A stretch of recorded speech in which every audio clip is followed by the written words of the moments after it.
गोडसे ने जब फाइनली जाकर एक 78 साल के बुजुर्ग और कमजोर गांधी जी का खून किया, वो अकेला नहीं था। नाथूराम के माता पिता को लगा कि उनके परिवार में पैदा होने वाले लड़कों पर कोई श्राप लगा है, तो इसकी वजह से उन्होंने इस लड़के को एक लड़की की तरह बड़ा करने का फैसला लिया।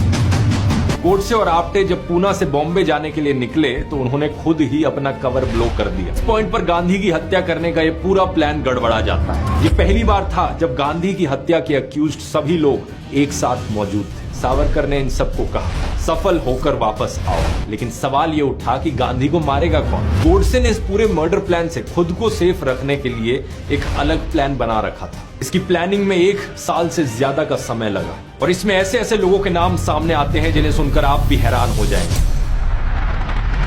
नमस्कार दोस्तों, जुलाई 1944 ब्रिटिश इंडिया सरकार ने महात्मा गांधी को कुछ ही हफ्तों पहले रिहा किया था जेल से, उनकी बिगड़ती तबीयत को देखकर। पुणे के पास एक हिल स्टेशन है पंचगनी नाम से, वहीं पर गांधी जी जाकर रेस्ट कर रहे थे। समय समय पर वो जनता के बीच रहकर इस वक्त सभाएं भी कर रहे थे। एक दिन एक ऐसी ही पब्लिक गैदरिंग कर रहे थे वो कि उनकी सभा में करीब 18-20 लोगों की भीड़ पहुंच गई। इस भीड़ में लोगों ने काले झंडे लिए हुए थे और गांधी जी के खिलाफ नारे लगा रहे थे। आप में से ज्यादातर लोग जानते नहीं होंगे इस घटना के बारे में, लेकिन इसी भीड़ में मौजूद था नाथूराम गोडसे। अचानक से गोडसे एक चाकू निकालता है और गांधी जी की तरफ बढ़ता है हमला करने के लिए,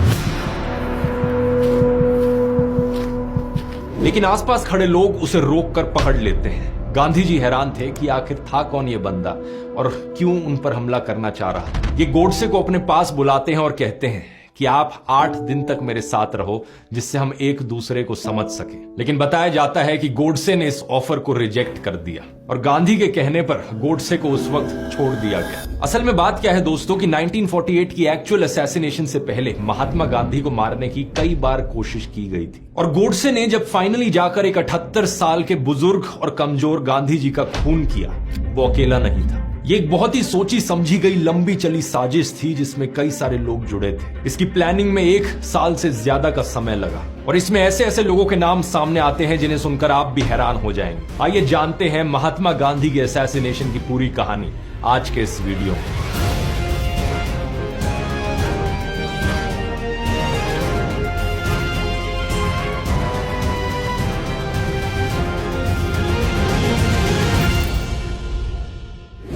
इस वीडियो को देखकर बहुत से लोगों को तकलीफ हो सकती है, स्पेशली वो लोग जो व्हाट्सएप से अपना हिस्ट्री का ज्ञान लेते हैं।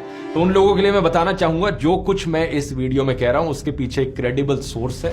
हर एक वीडियो की तरह इस वीडियो के नीचे भी एक लिंक मिलेगा जिसमें सारे सोर्सेज लाइन बाय लाइन बताए गए हैं कौन से हैं। मेजरली इस वीडियो की रिसर्च के पीछे कई सारी हिस्टोरिकल किताबों को रेफर किया गया है, जैसे कि Gandhi's assassin the making of Nathuram Godse by journalist Dhirendra Jha.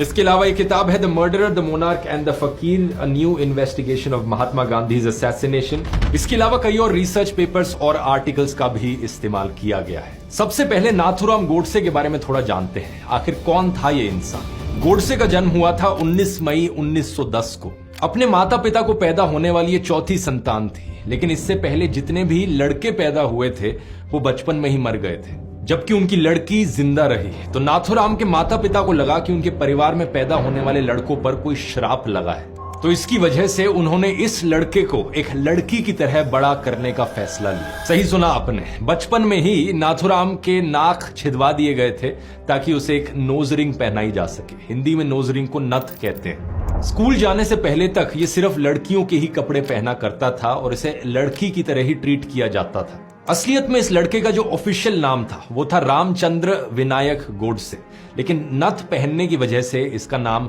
Nathuram पड़ गया। स्कूल में नाथूराम ने 5th क्लास तो पास करी, लेकिन ये 10वीं फेल हो गया। 1929 के अराउंड 10वीं फेल होने के बाद ये रत्नागिरी चला गया। यहाँ ये संपर्क में आता है पहली बार विनायक दामोदर सावरकर से। ये दोनों ही लोग महाराष्ट्र की चित्पावन ब्राह्मण कम्युनिटी से आते थे। सावरकर पर ब्रिटिश सरकार ने ट्रैवल रिस्ट्रिक्शंस लगा रखी थी, तो वो रत्नागिरी से बाहर नहीं जा सकते थे, लेकिन उन्होंने यहीं पर गोडसे को ग्रूम करना शुरू किया। गोडसे सावरकर से बहुत इंस्पायर्ड था, इसकी बात आगे वीडियो में करेंगे, लेकिन इसके बाद ही जाकर करीब 1932 के अराउंड गोडसे ने आरएसएस और सावरकर की पार्टी हिंदू महासभा को ज्वाइन किया। महात्मा गांधी के असैसिनेशन में नाथूराम गोडसे के बाद एक और नाम है जो दूसरे नंबर पर लिया जाता है, नारायण आप्टे।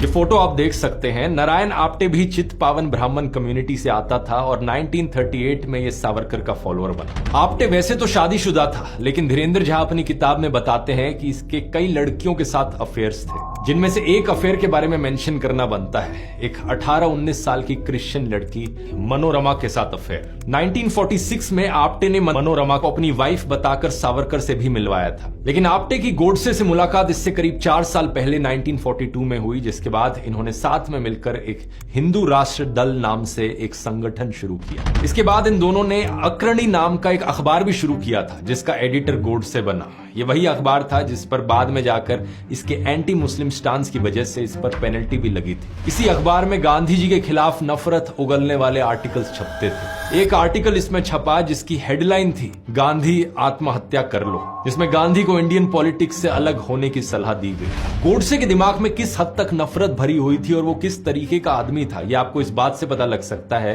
कि दिसंबर 1946 में उसने चाकू निकालकर हिंदू महासभा के उस वक्त के प्रेसिडेंट एलबी भोपटकर को मारने की कोशिश करी। इसके पीछे कारण था कि गोडसे की बात नहीं सुनी जा रही थी पार्टी में। पार्टी के लोगों को गोडसे की विचारधारा बहुत एक्सट्रीमिस्ट लगती थी। अगस्त 1947 में इनके अग्रणी अखबार पर एक और पेनल्टी लगी। इस पेनल्टी को भरने की बजाय गोडसे और आप्टे ने साथ में मिलकर हिंदू राष्ट्र नाम से एक नया अखबार शुरू कर दिया। महात्मा गांधी इस वक्त इतने इन्फ्लुएंशियल थे कि देश में ज्यादातर हिंदू उन्हें सबसे बड़ा लीडर मानते थे, और इसी वजह से आरएसएस और हिंदू महासभा जैसी ऑर्गेनाइजेशंस जो खुद को हिंदुओं का ठेकेदार बताती थी, वो एकदम मार्जिनलाइज्ड हो चुकी थी।